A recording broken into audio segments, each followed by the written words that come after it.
On a l'impression que c'est différent de faire affaire avec les gens. On a l'impression que tout a changé, que nos méthodes doivent changer. On a l'impression que c'est beaucoup plus difficile qu'avant de faire des ventes. Ben oui, c'est vrai. Ce qui est plus difficile, c'est que les clients, ils ont un détecteur à bullshit. Les clients, ils commencent à détecter toutes les techniques de manipulation. Les clients commencent à détecter tout ce que tu peux faire pour essayer d'avoir une vente ou d'essayer de les avoir comme clients. Les clients sont de plus en plus informés, peu importe le domaine. Les clients sont de plus en plus informés et étant donné qu'ils sont de plus en plus informés, nous autres, on est là de service juste pour voir par rapport à leur situation, est-ce que c'est la bonne information qui ont été cherchées pour leur situation? C'est ça, dans le fond. Tu sais, quand on coach quelqu'un ou qu'on enseigne à quelqu'un ou qu'on mentore quelqu'un, qu'on forme quelqu'un, c'est là qu'on sait qu'est-ce qu'il sait. Puis là, on voit qu'est-ce qu'il sait, mais des fois, c'est juste qu'il n'est pas capable de mettre les bons engrenages ensemble ou les bons morceaux de casse-tête. Mais il les a, tous les engrenages ou tous les morceaux de casse-tête. Il y a toute l'information. C'est juste qu'ensemble, je fais quoi avec ça? Fait que nos clients, c'est la même affaire. Ils ont l'information. Fait que là, si toi, tu essaies de dire ou de démontrer que tu es hot, puis tout ça, puis tu commences à parler et tu commences à ne pas dire la bonne information que lui connaît, bien, il va savoir que tu es en train de faire de la bullshit. Il va savoir que tu es en train de le manipuler, essayer de le diminuer dans ses connaissances ou dans son intelligence. Les clients sont intelligents. C'est ça qui fait que c'est plus difficile. C'est que là, la connaissance, elle est là. C'est juste qu'est-ce que je mets ensemble? Comment je le fais ensemble? Comment je mets les morceaux ensemble? Les clients, les clients, ils veulent un accompagnement. Ils veulent juste être sûrs qu'ils ne se trompent pas. Euh, c'est ça qui fait que c'est plus difficile d'aller chercher des clients, de vendre ou d'avoir une confiance de l'autre. Fait que pour avoir une confiance de l'autre, c'est qu'il faut que tu démontres qu'il sait ce qu'il sait, puis quand tu apportes un petit plus. Fait que si tu es un expert, un professionnel, un spécialiste dans quelque chose, clairement, c'est ce petit plus-là qu'il faut falloir que tu lui démontres. Puis qu'il faut que tu lui démontres aussi que les connaissances ce qu'il y a dans ses mains, c'est bon. Quand tu ne connais pas la réponse, puis des fois, les clients nous testent, hein. Quand tu ne connais pas la réponse, dis-le. Parce que des fois, le client te pose une question sur quelque chose qu'il connaît la réponse. Puis là, si tu essaies de le fourvoyer puis de dire n'importe quoi comme réponse, puis pour montrer que toi, tu es bon puis que tu connais tout, bien, il sait que tu es en train de ne pas dire la bonne réponse, fait qu'il ne te fera pas confiance. Il va plus te faire confiance quand tu vas dire oh, un instant, je vais aller vérifier. Dans votre situation, je ne suis pas certaine ou je ne suis pas certain que ça peut s'appliquer de cette façon-là. Laissez-moi vérifier. Je ne suis pas assez certain de la réponse que j'ai à vous offrir. Ça, c'est quelque chose qui vend tellement plus que d'essayer de raconter un paquet de niaiseries ou n'importe quoi. Puis l'autre chose que je remarque énormément quand on est quand on est en relation justement avec le client et que on n'attend pas qu'il ait terminé de parler. Ça m'arrive encore des fois là, parce que je vois bien là, que c'est un peu mêlé peut-être ou tout ça.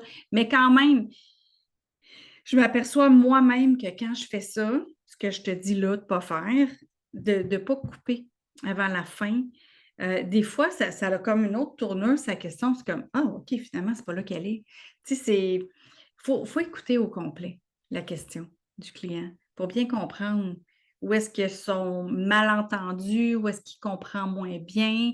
Où est-ce qu'il a besoin de plus d'éclaircissement? Puis de ne pas avoir des réponses déjà toutes faites. Parce que des fois, notre réponse déjà toute faite, ça ne répond pas à sa question. Fait que l'écoute, ça, c'est un autre point qu'on on fait pas nécessairement. Puis ce que j'ai remarqué aussi, parce que là, j'ai plusieurs personnes que je coach, plusieurs personnes avec qui je parle, puis ce que j'ai remarqué, c'est que les gens, ils ont peur de communiquer. Les gens, ils ont peur d'appeler les gens. Les gens, ils ont peur d'écrire aux gens. Les gens, ils ont peur de rencontrer les gens. Mais c'est parce que si tu veux faire de la business, il faut que tu parles à des gens. Tu as pas le choix. Il y a de la prospection à faire. Peu importe. Peu importe le type de business, peu importe ce que tu vas faire, il y a de la prospection à faire. Il y a différentes manières de faire de la prospection. Puis ça, on peut appeler ça aussi du marketing. Mais quand tu as de la prospection à faire et quand tu fais des actions pour aller chercher des clients, ben, ce qui arrive, c'est que arrête de te donner des excuses pour ne pas le faire. C'est ça aussi. Là, j'ai plein de gens autour de moi qui se donnent des excuses pour ne pas faire le minimum. Il n'y en a pas de baguette magique. Il faut créer de l'action. Où il y a des baguettes magiques, c'est dans notre visualisation pour avoir le bon mindset pour quand on les fait, ces actions-là. Ça, c'est une baguette magique de visualisation, d'affirmation. Ça te met dans la bonne énergie, ce qui va faire que tu vas être plus attirant, ce qui va faire que tu vas plus être magnétique, ce qui va faire que tu vas être plus brillant, rayonnant, puis que là, les gens vont vouloir faire affaire avec toi. Mais là, arrête de te donner des excuses. Ouais, mais là, ils comprennent moins bien. Ils font ci. Non, non, non, c'est différent, c'est pas pareil. Non, non. Ben non. Ben non. Ce qui n'est pas pareil, c'est qu'ils sont connaissants. Fait que apprends plus, lis plus. Écoute, ça, c'est une infime partie de ce que j'ai comme livre. Lis plus, informe-toi.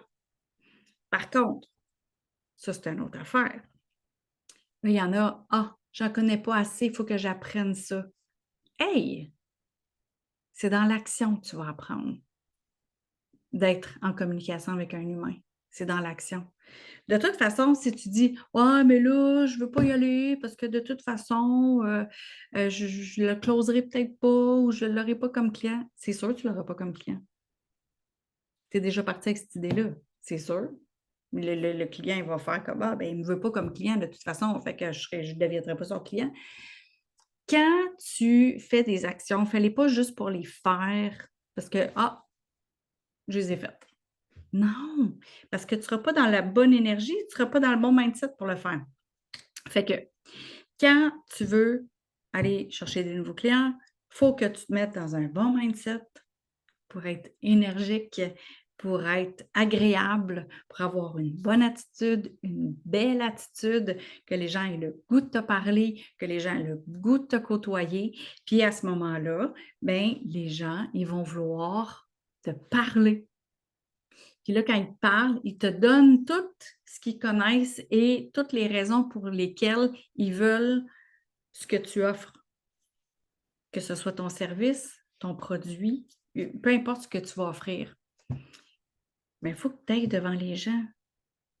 Puis si tu fais juste pour faire, mais c'est sûr, tu n'en auras pas de clients. Puis là, tu vas dire, ben, ça ne sert à rien, gna, gna, gna, je l'ai fait, j'ai fait ça, puis ça n'a pas marché. OK, mais tu l'as fait dans quelle énergie? Est-ce que tu l'as fait d'une belle façon? C'est comme ce qui était écrit, ce qui était dit, comment tu t'es présenté. Est-ce que c'était bien fait? Puis à partir de là, tu vas voir la différence. Si tu y vas vraiment avec un sourire, avec une belle énergie, avec l'intention d'être là, puis d'être présent, d'être au moment présent quand tu es là. Si tu n'es pas au moment présent quand tu es là, ça ne marchera pas. Ça ne marchera pas. Si tu es ailleurs dans ta tête, tu ne seras pas capable d'écouter ou d'entendre ce qu'il faut que tu entendes pour savoir qu'est-ce que tu vas avoir à leur dire ou à leur offrir après. Donc, être présent, avoir une belle écoute, d'être plus et mieux informé que le client pour vraiment apporter le plus, bien accompagné, voir le kit au complet pour faire le bon engrenage ou le bon casse-tête. C'est ça qu'ils ont besoin, les clients. Oui, c'est plus difficile qu'avant. Ils sont plus informés. On n'a pas la science infuse. Par contre, on a le mode d'emploi. C'est le mode d'emploi qu'on arrive avec. Puis, tu as juste à te présenter et faire l'action. Fait que voilà, ça, c'est la base pour aller chercher des clients. Salut!